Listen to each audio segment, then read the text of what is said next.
الرحمن الرحيم مالك يوم الدين إياك نعبد وإياك نستعين اهدنا الصراط المستقيم صراط الذين أنعمت عليهم سبحان ربك رب العزة عما يصفون وسلام على المرسلين والحمد لله رب العالمين آمين آمين آمين. Kendiler bu jana balарды тарбиялаш үчүн медресе кылып окутам деп кат сабат болгон жөбөстү ушул өрөндүкүнчү. Ошондой кылып өз колу менен союп, салып мына өз колу менен салып ушул нерсе калган да. Медресе эме кылып, ушунга өз колу менен салган экен анычы. Ана ошол менен алган. Мечит болгон турбай алдагы имам отура турган жер турбай намазга чыга турган жер экен. Шуга көңүл бурулган. Сабаттуу киши болгондо. Bu min var ekan дечи. Таласта Манастын күмбөзүндө Байымбет Абдырахмановдун Тоголок молдонун өзүнүн жазганын латын менен жазган экен да. Анан мен колунун сулуулугун ушунчалык немеси өз колу менен жазган, сыясы менен жазган чыгармасы ошол. Муну өз колу менен кылган го дейм муну барына эгер. Анан ошол окуучулар деген Толок болду ушул айында. Чебересиз. Анан ошол Тоголок молдонун оокаттары азыр мектебинде эле мындай эле турат да, музейдагы эмес жөнүндөчү.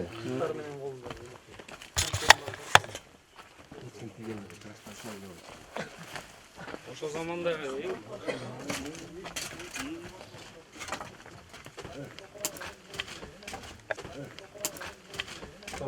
Ya. O, veremiz. Ne ошол кишинин колунан чыккан жыгы тайылыштырган киши бар. Шундай жабылганда мына чыгып. Мондо. Сиздер лайк сүрдүр.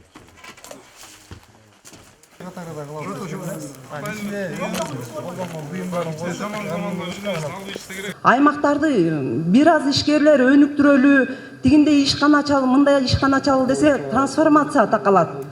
Анан мен өзүбүздө болгон окуяны айтайын.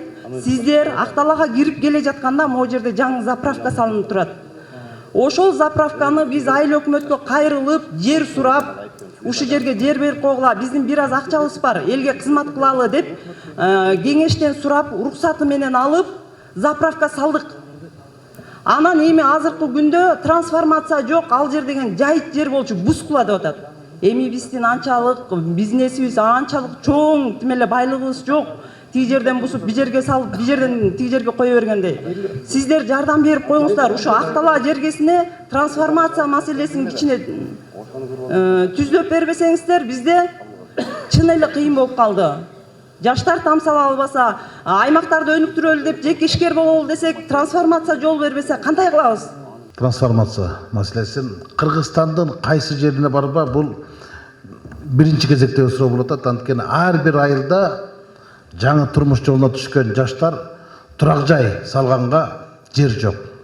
Бир үйдө атасы 3 баласы менен жашап атат. Ошол үчүн Кыргызстанда акыркы жылдары ажырашуу өтө көп болуп кетти. Анткени элестеткиле, бир үйдө 4 адам жашап аткан. 4 үй биле бир чатырдын алдында. Анан трансформация маселеси мен жакында 2-3 күн мурун Кыргыз Республикасы өкмөтүндө жыйын болуп, анан ошо трансформация маселесин жергиликтүү бийликтерге өткөрүп берүү боюнча атайын демир келип атыптыр. Жогорку Кеңеш депутаттары колдоп берет деп өкмөт башчы айтты. Анан мен аткаруу бийлиги акылына келген экен, ушул маселе чечилет экен деп сүйүнсөм, анан негиздеме маалым катын окусам, бул өзгөчө багыттагы айыл чарба жерлерин эле кайрадан ошол багыттагы жерлерге алмаштыруу боюнча айыл өкмөттөрүнө жергиликтүү бийлик берип атыптыр. Анан көрүстөндөр боюнча полигондорду, анан көрүстөндөрдү берип атыптыр. Анан атаң көр деп кайта сөктүм. Ошо өлгөн кишилердин жерин трансформация кылбай, тирүү кишилердин жерин трансформация кылып берсе болбойт беле депчи. Эми ушу көрүстөнгө трансформацияны өлгөндөргө айыл өкмөт чыгарат экен да. Тирүүлөргө өкмөт өзү чыгарат экен. Бул эми коррупция да. Мына канча жылдан бери ушул маселе чечилип келет. Өткөндө Чүй областын кыдырсам, ошо Беловодскийде, Московский районунда 700дөн ашып кетти. Кезекте тургандар бир айыл өкмөтүндө. Бул 700 түтүн деген бул өзүнчө бир айыл да. Бардык жерде мына биз Кыргызстан жарымысын кыдырып чыктык. Биринчи көйгөй ушул. Коррупцияга каршы күрөшөбүз. коррупцияны жоебуз деп макул ал жакта иш жүрүп атат, чындыгында көрүп атабыз.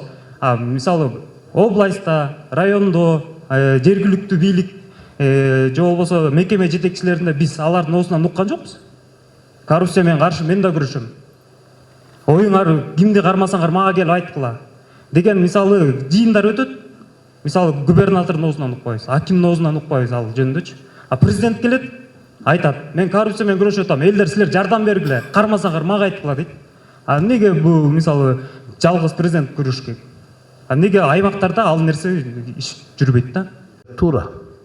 Силер неге күрөшпөйсүңөр? Улан Эгизбаев күрөштү го. Ал милдеттүү эмес болчу да. Коомчулук коопсуздукту биринчи жылы кошколуш керек. Коррупция менен силер да күрөшүш керек, коомчулук да күрөшүш керек. Бардык бийлик бутактары, бардык коомчулук күрөшүш керек.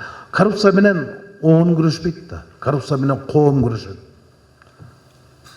Ошон үчүн бул тармакта жалпы күрөшүш керек. Кимди коррупционер экен кыргыздар 5 кол устай билебиз.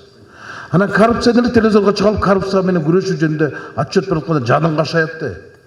Коррупционер өзү айтып атат да коррупция менен күрөшүш керек деп, ким менен ким күрөшөт? Ойто деп жакан кармайсыңдар. 50% мажоритардык, 50% партиялык системаны киргизүү боюнча деп атат да. Баарыбызга эле маалым, Нарын облусу жерибиз кенен болгону менен элибиздин саны Оштун бир районунан аз болот. Анан ушу квота берүү жагы кандай болуп калат? Бардык облустарга тең квота берилеби же дагы эле Нарын облусу бүткүл облус болуп туруп, Оштун Кара Суу районунан аз квота алып калабызбы? Кыргыз өлкөсүнүн баш мыйзамында кыргыз өлкөсүнүн жарандары шайлоого жана шайланууга укугу бар дейт да. Жарандары. Бирок анда партия деген сөз жок да. Биз ушул жерде баш мыйзамды башый белгилебиз да, мыйзамга тарап келебиз да. Конституция деген бул жогору турат, мыйзам деген анан кодекс анан мыйзам турат. Анан маселен бул аксакал Жанарды шайлагысы келип, анан Жанар тандаган партияга добушун берди да. А партия болсо ичинен жок, бул жарабайт деп башканы коюп койду. Берде мындай болуп атат да. Адам Жаранды шайлап атат, партиянын лидери болсо башканы тандап атат да. Бул деген чистейшая политическая афера да. Туурабы? Силер Жаранды шайладыңар, партиянын лидери ичинен тандап алды. Бул шайлоо болду же тандоо болду? Тандоо. Ошон үчүн бул жерде баш катырмада, ошо баш мыйзамдагы берененин нугунап турган болсок, анда адам шайланыш керек, партия эмес. Анда жанагындай партиялык диктатура деген. Акчасы барларды кадыр калыңдар өтпөйт, капчы калыңдар өтөт. Анан ушудан сөз кетип атат. Чимкирик, элита, байманаптар депчи. Бирок биздин күнөөсүнө силер шайладыңар да байманаптын баарын. Байманаптын баарын шайлаган силерсиңер да. Туурабы? Өзүңөр чуркадыңар. Ошон үчүн эгер менин жеке пикиримди укканга келсе, 50%, 60 мандатты аймактарга бериш керек. Ар бир районго бирден кылып аймак туруш, 60-ын партия менен шайлана берсин. Кийинки шайлоодо мына азыр ушундай опырталдуу мыйзамды кабыл алып коюшту, 9%дан өтпөйт да. Анда байлар эле келет деген сөз болот. Мындан кийинки парламент 7-чи чакырыш жалаң эле байманаптар болуп калышы мүмкүн. Биз жок. Катышпайды эле барбайды эле турушубуз керек. Мен азыр эле баргым деле келбей калды. Баш өрүп аласың акка. Анан бул эми кандай болгон күндө дагы элита деп жанагы биздин кесиптешибиз Кожобек Жайчыбектин сүйлөгөн сөзү ушунчалык мындай актуалдуу болуп кетпеди. Эми Кожобек кудул да. Элита деген бул эмне? Элита деген бул сапат. Элитный сорт дейт алманын мыктысын, туурабы? Элитный порода дейт жылкынын мыктысын. Эң жогорку сорттогу, эң жогорку породаны сапаты мыктысын элита дейт. Анан ал орустун сөзү да. Кыргыздыкында элита деген бул эл анан ит деген сөздөрдөн пайда болуп атпайбы?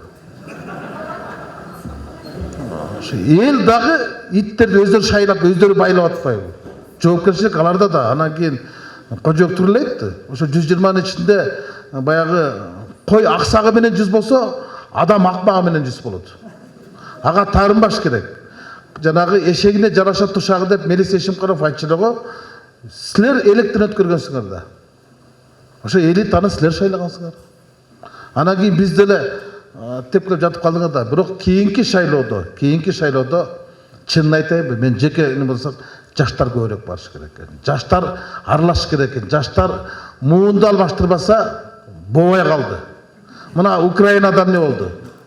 Порошенко, Тимошенко дегендер оңкосо сайылды, оптомуна сайылды. 8% арам өттү. Грузияда эмне болду? Арменияда эмне болду? Жалаң жаштар эле бийликти тимеле галстук алмаштыргандай алмаштырып салды. Каршыкыртта кояман. Бүт бийлигин алмаштырды. Өкмөтүн дагы, парламентин дагы, президенттин дагы. А биздечи? Бизде бүт кыйын жаштардын бардыгы. Только WhatsApp'та кыйын.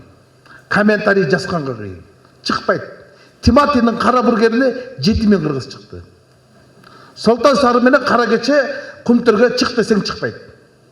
Комментарий жасап кысталактар баатыр. Үйүндө жатып алып, айнекти карап коюп. Андай болбош керек да. Жаштар келечекке эмиттен кам көрүш керек.